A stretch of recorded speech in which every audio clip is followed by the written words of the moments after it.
punto de salida a una campaña que va a llevar a cabo el Partido Socialista Obrero Español en Extremadura, Extremadura Contigo, que va a ser la más grande movilización que ningún partido haya hecho nunca en nuestra región. Es muy importante llegar hasta el último rincón de Extremadura contando lo que estamos haciendo y por qué lo estamos haciendo, pero igual de importante o más es que desde el último rincón de Extremadura hasta nosotros llegue qué es lo que la gente quiere, qué es lo que la gente piensa y qué es lo que la gente necesita.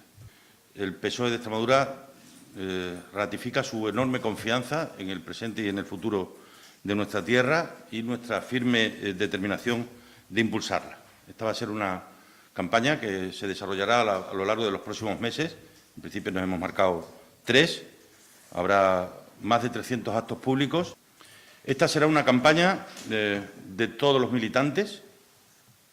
En paralelo a esto, y ya lo anunciaremos en las próximas semanas, vamos a iniciar un proceso de elaboración de nuestro programa electoral de abajo a arriba.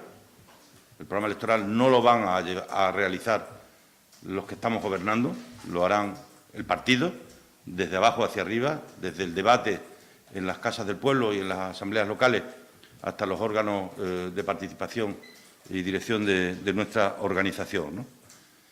Para poder entre todos reflexionar sobre nuestro presente y nuestro futuro, porque nuestro presente y nuestro futuro no es nuestro, les pertenece a todos aquellos que confían en nosotros como instrumento para que se puedan seguir cambiando las cosas, ¿no?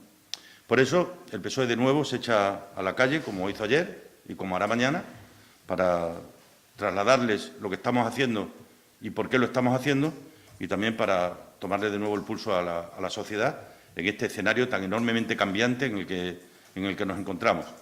No podemos pasarnos toda la vida hablando de los problemas de los demás o de los problemas que podemos tener en Cataluña o en otros lugares, ¿no?